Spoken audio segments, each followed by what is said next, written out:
Hi, good evening folks. This is Mr. Woon here, Mr. Woon, the traffic warden. I am here at this busy intersection of Marine Parade Road by Truncated Road. I used to stay around here, so familiar place. This video is a quick one, a short one, just to brief pedestrian mainly, because I think a lot of them still do not know what are the do's and don'ts. So right now we are at this pedestrian crossing. So I want you to take note first two things. Number one, first, do you see the yellow thing down there? Okay. Yeah. Those textured tiles are what we call truncated domes. Truncated domes. Now, truncated domes are there for a reason. This thing. You see, just before you go across, this thing you have to stand behind the yellow box. This is the yellow box, the truncated zone. You have to stand behind there. Now, truncated truncated dome is there for two reasons. Truncated dome, okay, is to help visually impaired people, usually blind people. We are talking about visually impaired, blind people. Okay, to be able to sense where to stop. Just before they actually step on the road. So the moment when they are walking, they take a walking stick, right, and they walk on the ground, right. The moment they step on this truncated dome, this one, they know already this is where I must stop. I do not go forward already. If I stand here or I walk in front a little bit more, I will be standing on the road already, very dangerous. Then I'll get knocked down by the vehicle. No difference I stand in the middle of the road or stand in front of the road. Okay, so same, it's for truncated dome is for visually impaired people, usually cannot see, is to help them. These things are meant to give them like kinesthetic awareness that they are here. If they step further out, they are going to be in danger, so they need to stand behind this truncated dome, this so-called the yellow box. They have to stand behind. Likewise also for pedestrian, you are supposed to stand behind. A lot of pedestrian, all of you are physically, mentally, emotionally and spiritually able-bodied. But one thing is you are as good as blind. Because many of you are distracted with your phone. You're not actually looking at where you're walking. Many of you also step directly on the truncated dome or before. It's as good as you're standing on the road already. Now this thing is acting as a safety buffer. You need to stand behind it, it's for your safety. In case cars swerve, they may skid and they must swerve and they may come inside and they might hit you, so you stand further in behind this truncated dome, this textured thing which we call the truncated dome. And there's a reason why we have bollards here. All these are bollards. Okay, all these things are bollards. It's for a reason. It's also in case driver they speed, they're turning fast, then the tires are worn out, the road condition is wet. Sometimes oil slick on the ground, they are turning fast, right? Then they skid, right? Then when they skid, they might actually spiral and come inland and hit you. So this thing, what I call bollard, these are meant to actually protect you, protect road users, protect pedestrian from getting hit by oncoming vehicle. So you need to stand further in, okay, behind the truncated dome. This is the truncated dome again. Truncated dome, Truncated dome, truncated dome. These are meant to help visually impaired people, blind one cannot see, to step on it, then they know, okay, I need to step back. Because I reach here, if I go forward, I'm going to get knocked down by oncoming vehicle coming this way. So I step back. Also for normal people like you and I can see one, but we choose to look at our phone, choose to be distracted, looking at where we are going, not looking at where we are going, and then in the end, gonna knock down by a car. Okay, so then when you want to cross, a lot of you, we are in the generation of self-entitlement. What I mean by that, a lot of you think that I don't press the button, the light will turn, the green man will, the pedestrian signal, the green man will show up for me. No. If you don't press, it will not light up. The light will be green only for the traffic to go only. So parallel to where you're walking, this side the traffic will go, but this side, okay, you're going this way, right? This one, you will always be red, man, because you never press the button. So you need to press the button. Okay, press the button. Don't think that the light, the signal magically turn green man for you. It's not going to work that way. So when you press the button, you press the button there, you see, and then the button will line up red color. and then you wait behind the truncated dome. You wait behind here, not in front, not on it, not standing on it, not in front, but behind, for your safety, because this thing acts as a safety buffer. And then you wait for the red man to turn green. Wait for the red man to turn green. Now, another feature of the pedestrian crossing, do you notice this dotted box? Then opposite also, parallel. These are what we call dashed lines. They are the dash line of the pedestrian crossing. Dash pedestrian crossing line. Dash as in dash lines. Now, these are the boundaries that demarcate where you should be crossing. You should be crossing within the dash lines, within the dash pedestrian crossing, within the boundary, not anything outside. If you go anything outside, it's very dangerous. For example, okay, I don't have a very, because I'm doing like a selfie mode of video and recording, it's very difficult to point. But right turning vehicles from the other side of the carriageway, when they're turning, you see how they're turning, right? They are supposed to, if they are still pedestrian crossing, right, they're supposed to wait at the pocket there. Okay, the vehicles will wait at the pocket. They're supposed to keep a lookout for pedestrian to cross finish first. Right, but if you cross outside of the dash line, that really defeats the purpose really, because then you're jeopardizing your own safety. Then you're exposing yourself to vehicles, then they can actually knock you down. You can get seriously hurt, injured, or even die. So please walk within the dash pedestrian crossing lines, the dash lines, within the boundary. Okay, only when green man. Now, certain traffic junction, the pedestrian crossing, the duration is shorter, some is longer, depends. If it's a big major cross junction, long stretch, long runway, you need more time to cross, right?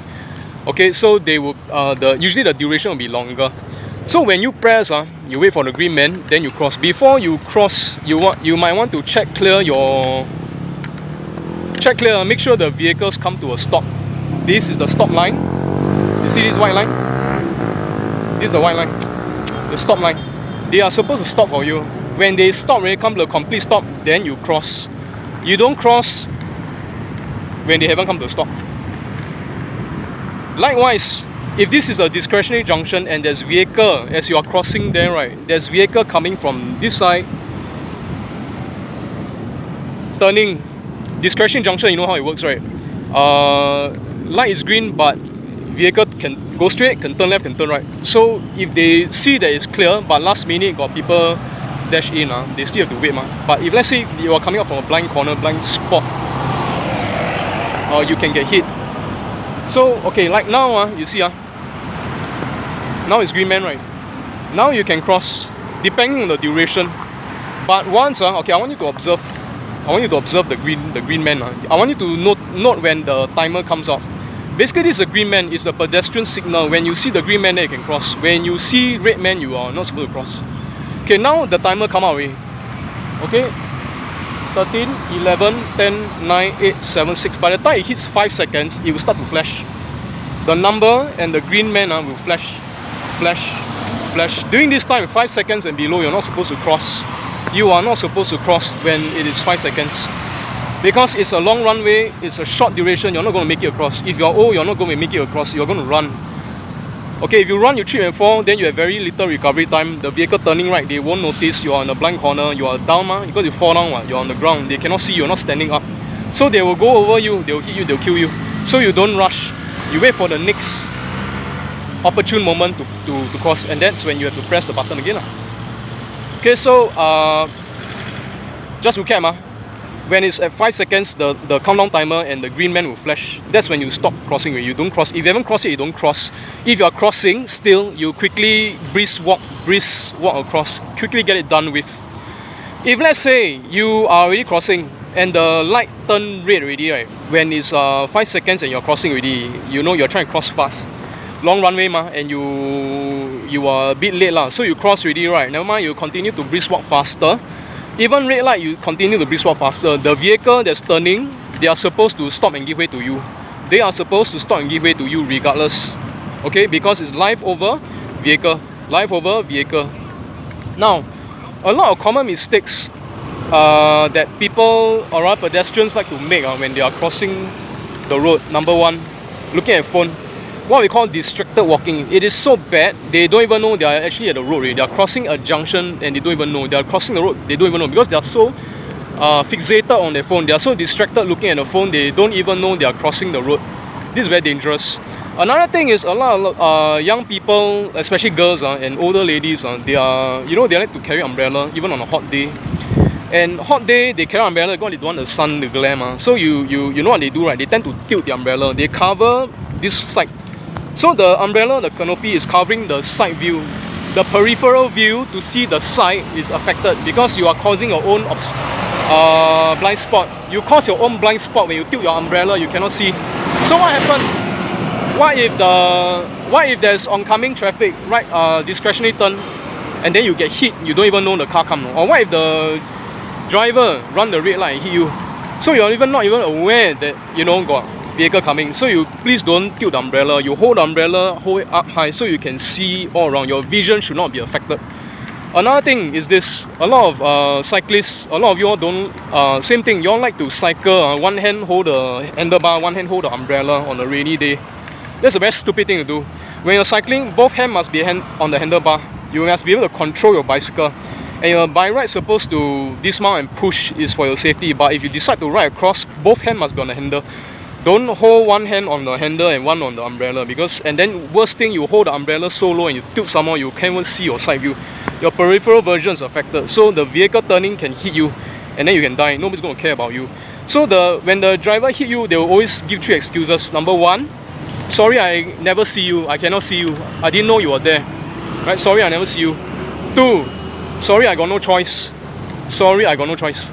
Third reason, why are you blocking me? Sorry, I didn't see you. Sorry, I got no choice. Why are you blocking me? Okay, so to prevent all that, right, when if you're cycling and you're holding umbrella, you either hold the umbrella, dismount and push your bicycle. If it's raining, okay, one hand holding umbrella, right? One hand, actually, I wouldn't recommend. Your both hands should be on the bicycle, both hands on bicycle, as a safety buffer. If you insist on using your umbrella, you can hold one hand umbrella, one hand on the handlebar, and dismount and push. Otherwise, what I can do is very quick one. Just keep your umbrella on your wrist, your forearm, and then you both hands hold the handlebar and push the bicycle across quickly. Okay, it's safer, a lot safer that way rather than you cycle across one hand holding the umbrella and one hand on the handle. Now, a lot of mistakes a lot of y'all make, other than also crossing outside of the dash pedestrian crossing lines, the dash lines, the dot. You see the dotted box there and there, right? You're supposed to cross within the boundary. A lot of you also, cross outside of it, and then you get hit by vehicle. Because you are as good as being on the road, you get hit by right turning vehicles that fail to stop in the pocket and wait for you. So very important. Another thing, if it's a discretionary junction, a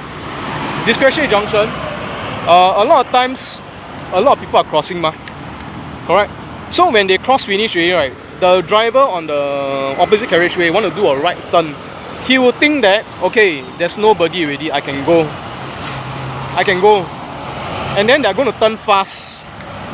A lot of time, another mistake is, a lot of you tend to jaywalk prematurely. Instead of at the junction, right, you might just jaywalk from across there, diagonally across. That is less than 50 meters within a controlled junction, within a designated pedestrian crossing. You're not crossing within the designated pedestrian crossing, even though it's time to cross, it's green man, but you're not actually crossing there. That is considered jaywalking, and you're endangering your own life as well as the safety of other road users. Because when you cross from there diagonally across, the driver will not be able to see you. It's a blind corner, blind spot. Because a lot of people are crossing here. So when they think that this is super clear already, right, nobody, they'll tend to go faster on lane 1, fast lane. So when they turn and you're diagonally crossing there, you're going to get hit, and then you're going to die again. And then of course, they'll say the same thing in the defense: I didn't see you. You coming from a blind corner, blind spot is not fair to me. Why I hit you? Why I must be penalized? It's your fault. You are jaywalking. Okay, so please don't do that. Again, the driver will be sabotaged by you, because why? Life over vehicle. Because why? The law will penalize the driver because why? He's propelling a motorized vehicle capable of causing grievous hurt and harm and capable of causing death. to the jaywalker rather than what the jaywalker can do to the driver. So therefore, the punishment is heavier on the driver. You see where I'm coming from? The life over vehicle thingy that I'm talking about. So a lot of you tend to jaywalk diagonally across during a discretionary junction. When the driver think, okay, all the crowd clear, I can go, I can turn. Then when you appear from nowhere, bang, you get killed lah. You know, then again, same thing, the usual three response. Number one, sorry I didn't see you. Number two, I got no choice. Three, why are you standing there blocking my way? Okay, this is a very usual response from Singapore drivers.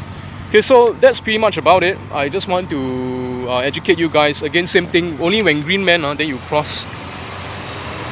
Okay, so now it's not flashing yet. Now the countdown timer haven't started yet.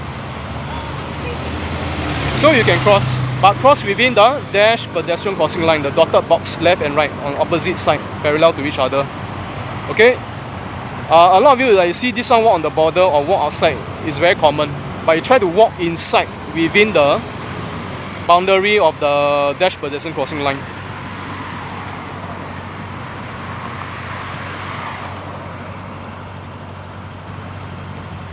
Let's wait for the countdown timer.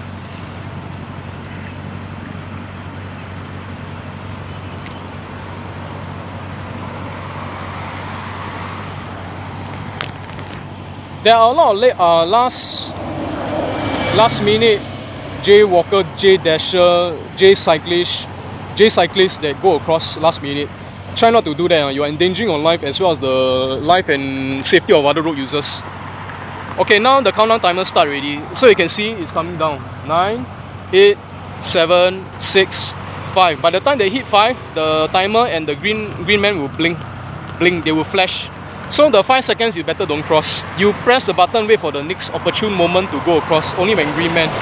Not during this time and dash across, because you are sabotaging other road users, you are endangering your life, jeopardizing, compromising your own safety as well as the safety of other road users. Okay, so that's pretty much about it. It's getting dark.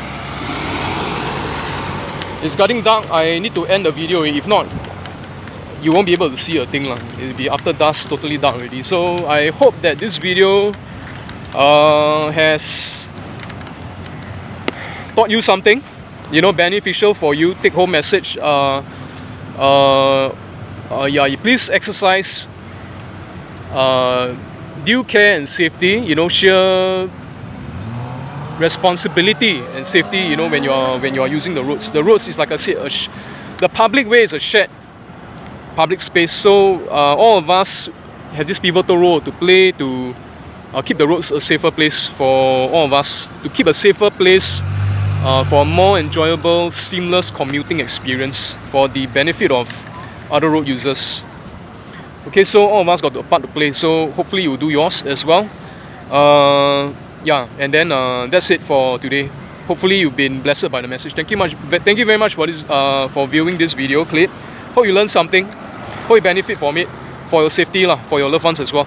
And the next video I will be addressing cyclists cycling two abreast or double file. When you can do it and when you should not do it. When it's not so ideal to do it. Despite that the current LTA ruling says that you can cycle two abreast on roads with 2 or more lanes. You have to see the situation. Okay, so more on that in my next video. Stay tuned and I'll see you in the next video. Thank you.